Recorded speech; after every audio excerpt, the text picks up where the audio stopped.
He was Berber, he was African, and he is the single most influential Christian thinker who ever lived. You use his ideas every Sunday. Let us be absolutely clear about something. Augustine of Hippo was African, not in the sense that he was born near Africa, not in the sense that he happened to live there. He was Berber, from the indigenous Amazigh people of North Africa. He was born in 354 AD in Tagaste, a small town in what is now Algeria. He died in 430 AD in Hippo Regis, which is modern-day Annaba, also in Algeria. With the exception of 5 years in Italy, he spent his entire life on the African continent.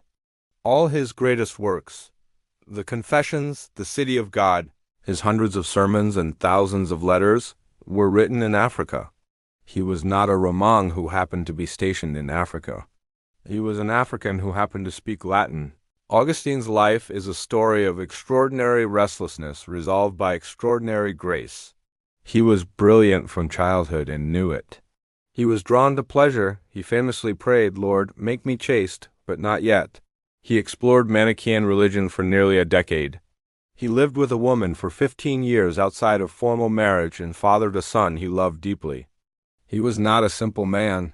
He converted to Christianity at the age of 31 in a garden in Milan, in a moment of spiritual crisis and grace that he described in his Confessions with a rawness and psychological depth that no one before him had put into writing.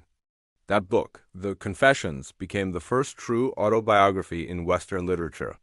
A man examining his own soul in public, hiding nothing, asking God to make sense of a life that had seemed to run away from him for 30 years.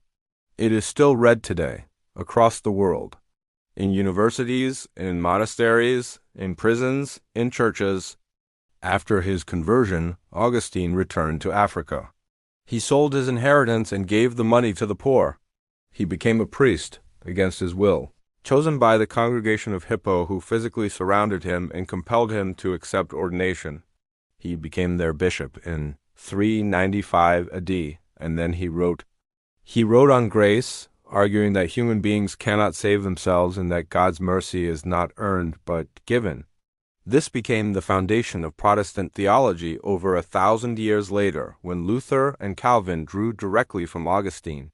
He wrote on the Trinity, on free will, on original sin, on the relationship between the Church and the world, on what it means for a history to have a purpose and a direction. In The City of God, written after the sacking of Rome in 410 AD, he argued that the collapse of earthly empires does not mean the collapse of God's purposes.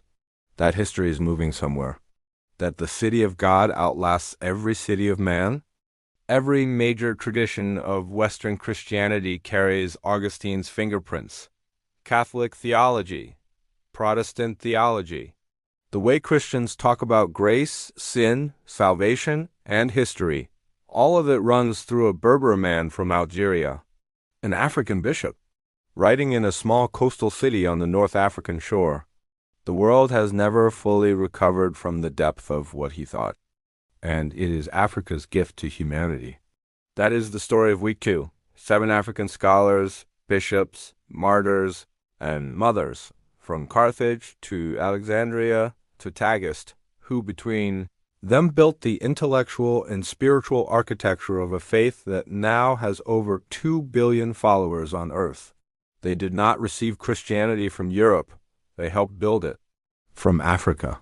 Follow Mwenwa History Reveals. Week 2 is done. 7 African giants who built your faith. Next week we go to Ethiopia, to the kingdom of Aksum, to King Azana, to the church that survived everything. You will not want to miss it. Share this series. Tell someone the truth.